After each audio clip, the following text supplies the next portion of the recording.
Okay, let's go.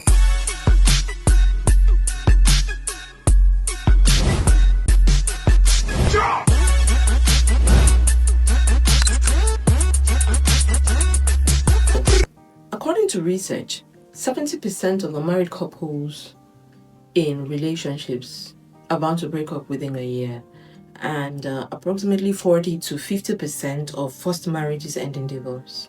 In fact, it's been considered that the global average of relationship failures has grown by 60%. That's a whole lot.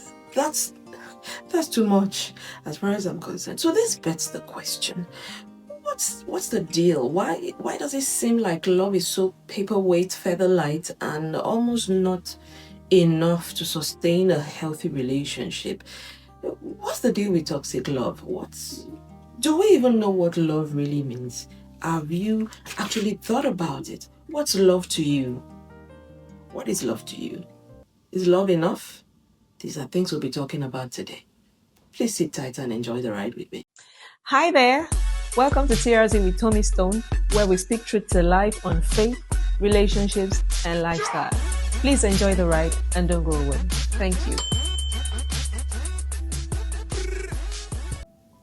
Guys, I cannot thank you all enough for the support that you've been giving this podcast so far. I see all the love, I see the shares, I see the comments, and I definitely see you subscribing soon.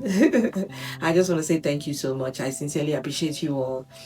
And we're back again to talk about a really juicy topic, which is love. I mean, you've probably heard it in the introduction. Love, but definitely in the romantic context. And I promise you that we're going to do everything possible to keep this conversation as PG rated as possible today. So don't panic, we're safe. Okay, so let's talk about love. What's love got to do with this? A whole lot, actually. And it strikes me that sometimes we misconcept the true meaning of love for what it actually is. We see love in bits and pieces of the context rather than the bigger picture. And that's why sometimes when we talk about love, we realize that it's not actually the bigger picture love we mean. We're just picking bits and pieces of it and putting it at the fore, as the case may be, to serve whatever purpose that we want in that moment. So what's love?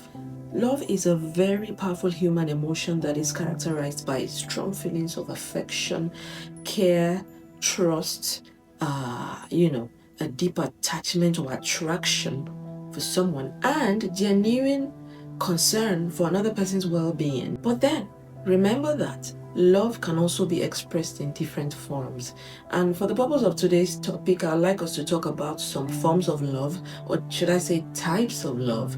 I mean, love has been categorized into different types of love that can cover however we choose to express it per time. So let's look into some of the types of love that we have. You're probably going to hear some types of love today that you hadn't heard before, but just go along with me. I mean, there are things that we can easily understand. So let's start from the filial love, which has to do with friendship, a deep bond of friendship, and then we can move on from there to the agape love, which is unconditional love.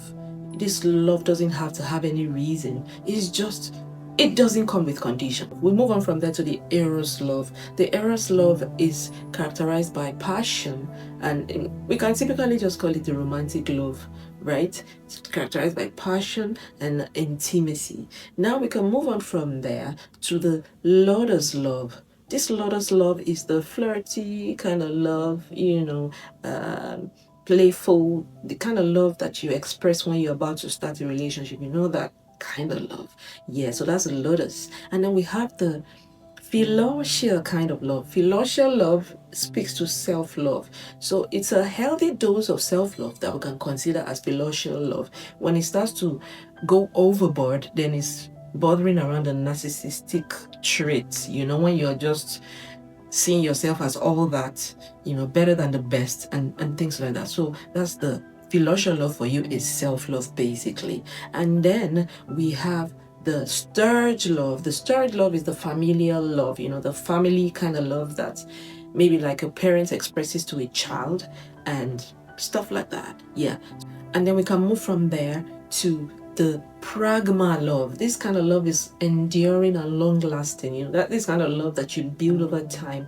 It has to come with, ups and downs, experiences together, and then by that you grow in that love. So that's pragma love. That's pragma love for you. And then we move from that to this kind of love I hope nobody gets to encounter, which is the mania love. Mania. I mean, when you think about mania or something manic, you can already tell that that's negative. That's not something good at all. So, this is the obsessive kind of love that is characterized by, possessiveness, over possessiveness, actually, jealousy, and irrational attachment. That's the kind of love you don't really want to experience, or you never want your love to graduate to that level. We've talked about the filial love, we talked about eros, we've talked about agape, we've talked about philosia, we've talked about ludus, we've talked about storge, and we've talked about familial, and then we've talked about mania. So these are the kinds of love. I mean, love is basically grafted into these different various forms of expression. So you can express love in any of these forms. If we look into the key components of love, basically we are talking intimacy, commitment, and passion. If these three things are missing from a romantic kind of love, then it is never balanced. So now that we've talked about the types of love that we have, there is the next level of this conversation that I want us to focus on as we go along, which is the categorization of love. We've talked about the types now, but I want us to talk about the categories that count when it comes to romantic love. And I've chosen to dissect it into three different parts. The first being passionate love. So we're typically trying to mold some of these types of love into these forms. So the first being passionate love. Please go along with me. I don't want you to lose these points. The first being passionate love. The second being compassionate love. So there's passionate love and then there's compassionate love. And then the final one being consummate love. I'm going to break these things down as we go along so you can further understand what I mean by this. Passionate love is basically characterized by intimacy, attraction, majorly, emotional and physical attraction. That passion is usually there when it comes to passionate love. This doesn't really speak too much to commitment. This just speaks majorly to the yearning, the desire that you have when you are in love. So that's passionate love. But then let's step it further into the compassionate love. Think about compassion. I mean, the word literally speaks for itself. Compassionate love has more to do with care, with trust, with respect, with honor. So this speaks to when you literally respect a thing and you care for it so much that you are ready to go the extra mile to show that genuine concern that you have for that thing. You stop at nothing to make sure that thing feels cared for, right? Feels respected, feels cherished. That's compassionate love, right? And the good thing is that compassionate love doesn't necessarily have to only be romantic. Now, think about it. All those different types of love that we talked about, we are now trying to fuse them, mold them into these different categories that we are now talking about, these three categories. Can we look at those different types of love we talked about and fix them into the passionate, compassionate, and the consummate? Now, I'll talk about the consummate love. The consummate love speaks more to a fusion of intimacy, commitment, and passion. The consummate love takes it further, and the consummate love, as far as I'm concerned, is supposed to be expressed in any kind of romantic relationship, regardless of whether you're married or not. The only difference with marriage is that you cannot consummate.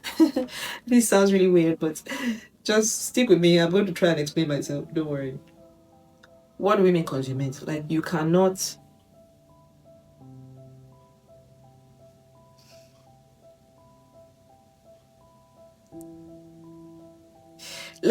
know, you cannot know the person until you are married. You and I know that Abraham knew his wife, Adam knew his wife. So that is that knowing that we're talking about right now. So now let's take relationships in context. You meet a girl, you meet a guy, you know, the person probably starts to show interest in you. You are feeling the attraction as well. You feel like you have some chemistry and physics and a little bit of biology, and then you're feeling this whole thing. And it seems like, oh, this is not so bad. The affection or the affinity for each other or the attraction is pretty much balanced. So it feels like, oh, we can go ahead and just dive into the relationship. But then along the line, you realize that the only thing that you have been riding on so far or thus far has been passionate love. The mistake we make sometimes as humans is to assume that passionate love is enough to sustain romantic love. No, sir, no, ma.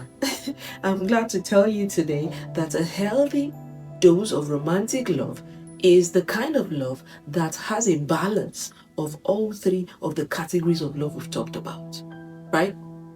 The passionate love, the compassionate love, and the consummate love. So compassion literally makes you care more about the other person, makes you see beyond yourself. So I have to sit upright for this one because this is a really serious matter. Let's think about it. In your love relationship, how much of when you try to break these things down into ratios, what's the ratio of the passion compared to the ratio of the compassion and compared to the ratio of the consummation that is going on? Do you think that you have a balance when it comes to these things? And I like to say this, and I hope that we can all adopt this as we move along in our romantic love life or like in our relationships. I hope that we can all consider adopting this as we move along in our relationships. As a matter of fact, this doesn't only speak to love relationships, or should I say romantic relationships alone. We all, as progressive human beings who seek to do better from time to time, should learn to have an appraisal of the relationships in our lives. We should learn to sit from time to time and consider how good we are doing or some of the things we need to improve on. Like, we just need to take stock from time to time, have a review, and decide to do better collectively. By environmental wiring and conditioning, we oftentimes view romantic relationship to be something that should mirror some of the things that we have seen around. Let me put it in context. You see a movie. By the way, let me issue a disclaimer. Love doesn't come with soundtrack. Romantic love doesn't come with soundtrack. You know, sometimes you watch Hollywood movies and then you're just also drawn in. You see the Maurice Sams and the Che Montanas, and you know, they're just, oh, I just love this love, and everything is just entering your Akinyemi of the body because, you know, they're playing a very beautiful soundtrack, and something in your mind just makes you feel like, oh, by the time I'm in a relationship or my own relationship, this is how everything is just going to be fun and games, bubbles and, you know, cuteness and all. Guess what? Real life is different. Real life is totally different. Reality doesn't come with soundtrack. Yeah, it doesn't. Neither does it come with scripted lines. I mean, you get hit with real life situations, and in your mode of reaction, you realize that, oh, I've either gone overboard, or oh, I've done something that could totally jeopardize my relationship and stuff like that.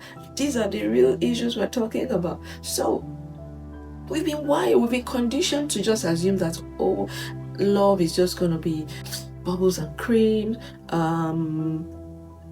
By the time I get into a relationship, my man is going to open my door.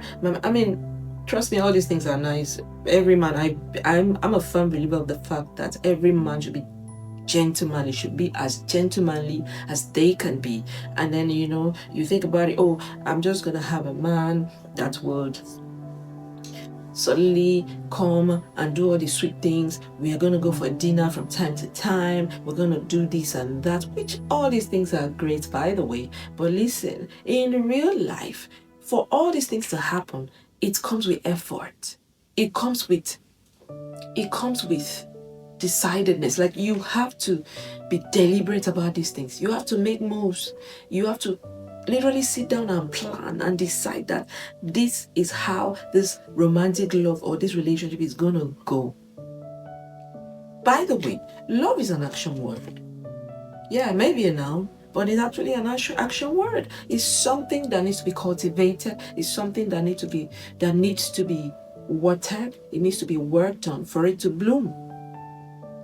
So think about it. You start from the lotus kind of love, and you are playful around each other. The person comes close to you and is flirty, showing you the green light, like, oh, we can go along. And then from there, you forget that you are supposed to build a filial love, which is the bond, the deep friendship, the deep bond of friendship, and then if care is not taken because of some of the things we see around, everybody just seems to make it look like, oh, a relationship is supposed to be so cutie. Because of that, you forget to build a filial love, which is deep friendship.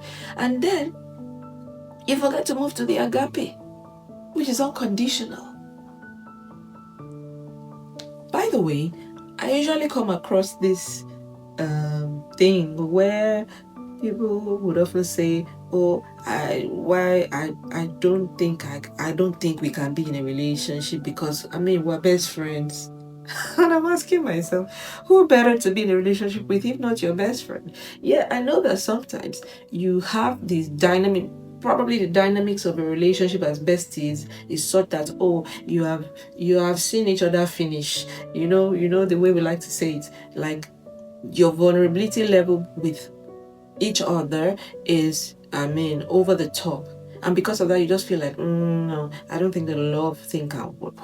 Listen, let's settle this once and for all. Who better to be in a relationship with, if not your bestie, not your best friend? So for that bestie that has been holding back because you think, she's my bestie, I don't think, what if she disappoints me? What if she gives me a jab and she doesn't seem to agree? And then if she doesn't agree, life goes on.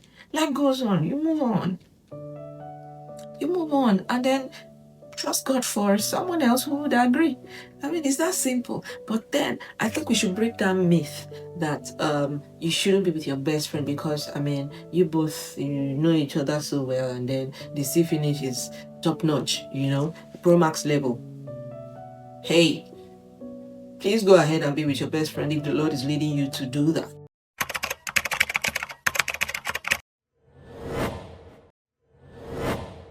Okay, let's go.